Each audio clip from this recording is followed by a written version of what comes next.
အေးတံကအနှုတ်40ဒီဂရီအမှောင်တို့ကမျက်စိရှိလက်ဝါးဖြန့်ပြရင်တော့မမြင်ရလောက်အောင်ထူထပ်လွန်းတယ်အဲ့ဒီအချိန်မှာတင်ဘေးကင်းဖို့ခိုလုံးနေတဲ့တဲတဲကိုတစုံတစ်ခုကကျူးကျော်ဝင်ရောက်ဖို့ကြိုးစားလာရင်ဒါမှမဟုတ်တဲထဲမှာဆက်နေရင်တရားတော့မယ်လို့ခံစားလိုက်ရရင်မိတ်ဆွေပါလုံးဖဏမပါအနှွေးတယ်မပါပဲအပြင်ကတင်မင်းတမျှအိဆက်တဲ့နှင်းတော်တွေကိုတင်ကဓာတ်နဲ့တဲကိုခွဲပြီးထွက်ပြေးရပါမလားဒါဟာ1959ခုနှစ်ရုရှားနိုင်ငံကဆိုဗီယက်လူငယ်9ယောက်ဒဲလော့တောင်ကြားကနှင်းတော်ထဲမှာတကယ်ဖြစ်ပျက်ခဲ့တာပါသူတို့ဘာကိုအဲ့ဒီလောက်ကြောက်ခဲ့ကြတာလဲစိတ်ဝင်စားဖွယ်ကိုကြီးပိုင် channel ကိုကြီးပိုင် Some Middle Eastern instruments Powerful cinematic rise မင်္ဂလာပါခင်ဗျာကျွန်တော်တို့ရဲ့ကမ္ဘာပေါ်မှာ10စုနှစ်6ခုကျော်ကြာတဲ့အထိသိပ္ပံပညာရှင်တွေစုံထောက်တွေနဲ့ theory သမားတွေကိုအဖြေရှာမရအောင်ခေါင်းကဲစေခဲ့တဲ့ဖြစ်ရပ်တစ်ခုရှိပါတယ်အဲ့ဒါကတော့1959ခုနှစ်ဆိုဗီယက်ယူနီယံမှာဖြစ်ပွားခဲ့တဲ့တအပ်ဘလော့တောင်ကြားဖြစ်ရပ်ပါပဲဇန်နဝါရီလ23ရက်1959ခုနှစ်ယူရဲစက်မှုတက္ကသိုလ်ကအတွေ့အကြုံရှိတဲ့ကျောင်းသား9ယောက်ဟာ23နှစ်အရွယ်ခေါင်းဆောင်အီဂေါတက်တလော့နဲ့အတူစွန်စားခန်းတစ်ခုစတင်ခဲ့ကြပါတယ်သူတို့ဟာတောင်တက်ကျွမ်းကျင်သူတွေဖြစ်သလိုဆိုဗီယက်ရဲ့စံပြလူငယ်တွေလည်းဖြစ်ကြတယ်သူတို့ရဲ့ရည်မှန်းချက်ကအိုတိုတန်တောင်ထိပ်ကိုရောက်ဖို့ပါ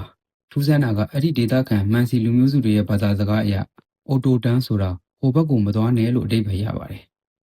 ဒီခီးစဉ်ကအဲ့ဒီခေတ်ကအခက်အခဲဆုံးလို့သတ်မှတ်ထားတဲ့အဆင့်3ရှိတဲ့ခီးစဉ်တစ်ခုဖြစ်ပေမဲ့သူတို့အတွက်တော့ဒါဟာပျော်ရွှင်စရာခီးတစ်ခုပါသူတို့ရဲ့နောက်ဆုံးကြံရက်ခဲ့တဲ့ဓာတ်ပုံတွေနဲ့ဒိုင်ယာရီတွေထဲမှာတယောက်နဲ့တယောက်စားနှောင်နေကြတာရေမောနေကြတာတွေကိုတွေ့နိုင်ပါတယ်ဖေဖော်ဝါရီလ1ရက်နေ့မှာတော့ရာသီဥတုကရုတ်တရက်ဆိုးဝါးလာပြီးလမ်းကြောင်းပျောက်ဆုံးသွားတာကြောင့်သူတို့ဟာကိုလက်ဆိုင်လို့ခေါ်တဲ့တင်မင်းတောင်ကုန်းရဲ့ကုန်းဆောင်မှာစခန်းချဖို့ဆုံးဖြတ်ခဲ့ကြတယ်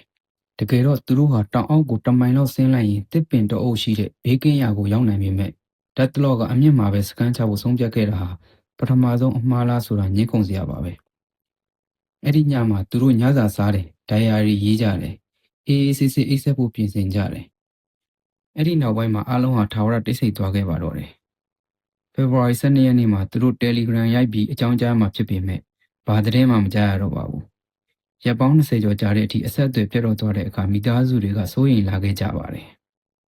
သတ်မှတ်ထားတဲ့ရက်ထက်10ရက်ကျော်တဲ့အထိသတင်းမရတော့တဲ့အခါမှာတော့စစ်တပ်နဲ့ရဲတပ်ဖွဲ့ကရဟန်းရင်တွေနဲ့ရှာပုံတော့စတင်ပါတယ်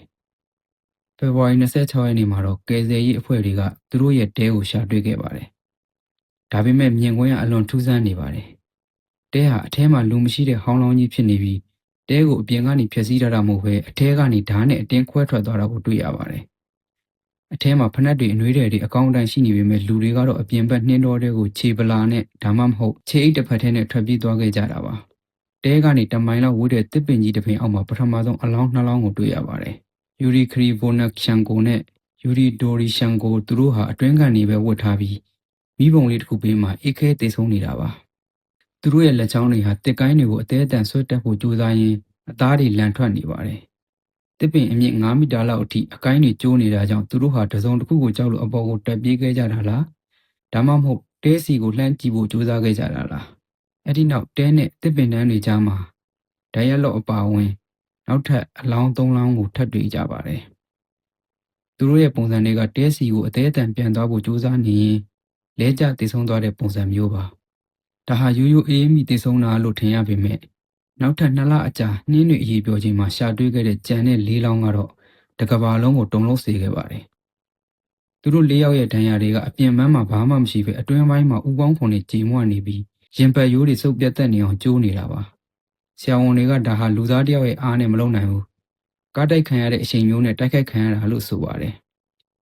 ပိုပြီးကြောက်စရာကောင်းတာကအမျိုးသမီးတယောက်ဖြစ်တဲ့လူဒမီလာဒူဘီနီနာရဲ့ရှာနဲ့မျက်လုံးနှလုံးပျောက်ဆုံးနေတာပါပဲသူမဟာတည်ဆုံးချိန်မှာပါဇက်ဟပြီးအော်ဟစ်နေတဲ့ပုံစံနဲ့တည်ဆုံးနေခဲ့တာပါဒီနေရာမှာကျွန်တော်တို့အဲ့ဒီခေတ်ကနောက်ခံကားချက်ကိုတီးဖို့လိုပါတယ်ဆိုဗီယက်နဲ့အမေရိကန်တို့ရဲ့စစ်အေးတိုက်ပွဲအချိန်ကိုအမြင့်ဆုံးအချိန်ပါအဲ့ဒီတောင်တန်းတွေဟာဆိုဗီယက်စစ်တပ်ရဲ့လျှို့ဝှက်ဒုံးပြန်စမ်းသပ်ကွင်းတွေနဲ့တိတ်မဝေးပါဘူးစုံစမ်းစစ်ဆေးမှု Left Ivanov ဟာအမှုတွဲကိုစစ်ဆေးတဲ့အခါတည်ဆုံးသူတွေရဲ့အဝတ်အစားမှာရေဒီယိုတက်တိကျမှု radiation တွေကိုအစမတန်မြင်မာနေတာကိုတွေ့ခဲ့ရပါတယ်။ဒါတွေမကသေးဘူးအနီးနားကမန်စီမျိုးနယ်စုတွေကအဲ့ဒီညမှာကောင်းကင်ယံမှာလိမ္မော်ရောင်အလင်းလုံးကြီးတွေဝဲပြန်နေတာကိုမြင်ခဲ့ရတယ်လို့ထွက်ဆိုပါတယ်။အီဗန်နော့ဟာအမှန်တရားကိုဖော်ထုတ်ဖို့ကြိုးစားခဲ့ပေမဲ့ဆိုဗီယက်အာဏာပိုင်တွေကသူ့ကိုအမှုပိတ်ဖို့အမိန့်ပေးခဲ့ပြီးအမှုတွဲတွေကို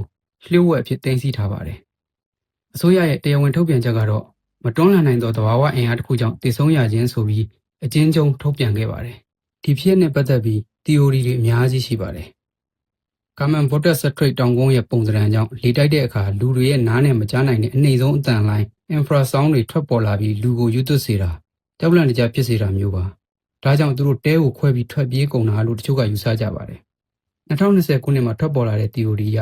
နှင်းလွှာလေးတစ်ခုပြိုကျပြီးတဲကိုပြီးမိသွားတာကြောင့်ဒဏ်ရာတွေရပြီးအပြင်ထွက်ပြေးရတာလို့ဆိုပါတယ်။ဒါပေမဲ့ဒါဟာရေဒီယိုတက်တိကြွမှုနဲ့ရှားပျောက်ဆုံးမှုကိုမရှင်းပြနိုင်ပါဘူး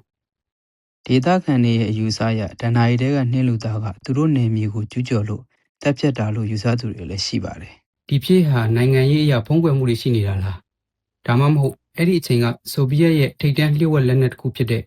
လေဖီအသုံးဘုံတွေကိုတောင်ပေါ်မှာမှားယွင်းဆန်းသတ်မိတာလား။ဒါဟာဒီနေ့ထိလူပြောအများဆုံး theory တစ်ခုဖြစ်နေသေးပါ။ဒီဇလန်ရဲ့အဆုံးသတ်မှာကျွန်တော်တို့သိလိုက်ရတာကလူသားတွေရဲ့အသိပညာဟာတဘာဝတရားရဲ့နည်းနည်းမှုရှိမှဘာမှမဟုတ်ဆိုတာပါပဲ။အရေးကြီးရှိတဲ့ကျမ်းမာတန်ဆွမ်းတဲ့လူငယ်9ယောက်ဟာဘာကြောင့်ဒီလောက်ကြောက်လန့်ကြနဲ့အဆုံးသတ်သွားခဲ့ရတာလဲ။ကျွန်တော်တို့ဘလောက်ပဲအတွေ့အကြုံရှိပြီးအကောင်းဆုံးပြင်ဆင်ထားတယ်လို့ထင်ရပေမဲ့မမျှော်လင့်တဲ့သဘာဝအင်အားတစ်ခုကအရာရာကိုခဏချင်းပြောင်းလဲပြစ်နိုင်ပါတယ်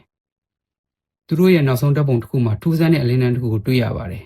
။ဒါဟာသူတို့မြင်ခဲ့ရတဲ့နောက်ဆုံးအရာလား။သဘာဝဆိုတာဒီလိုပါပဲ။ကျွန်တော်တို့အားလုံးကိုမသိနိုင်တဲ့အန်ဒီယာတွေကြားမှာရှင်သန်နေကြတာပါ။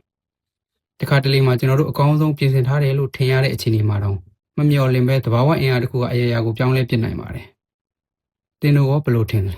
။ဒါဟာစစ်တပ်ရဲ့လျှို့ဝှက်ချက်လား။သဘာဝဘေးအန္တရာယ်လား။ဒါမှမဟုတ်ကျင်းစာတစ်ခုလား။မိတ်ဆွေတို့ရဲ့အမြင်ကို comment မှာဆွေးနွေးပြသွားကြပါဦး။ဒီဗီဒီယိုကိုအဆုံးထိကြည့်ပေးလို့ကျေးဇူးတင်ပါတယ်။နောက်အပတ်မှာပိုပြီးစိတ်ဝင်စားစရာကောင်းတဲ့ဗီဒီယိုတွေနဲ့ပြန်လာခဲ့ပါမယ်။